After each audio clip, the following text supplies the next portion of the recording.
La nostra è una squadra di amministratori locali, amministratori che stanno operando nei territori come sindaci, vice sindaci.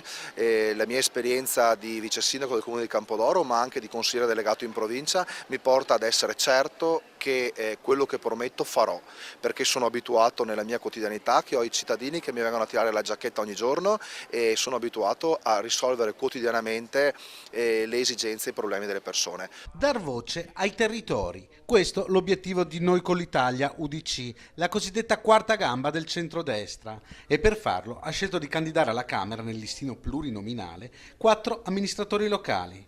Vincenzo Gottardo, vice sindaco di Campodoro e consigliere delegato in provincia, Chiara Brazzo, sindaco di Candiana, Sergio Gobbo, assessore comunale di Este e Ornella Leonardi, sindaco di Gazzo Padovano.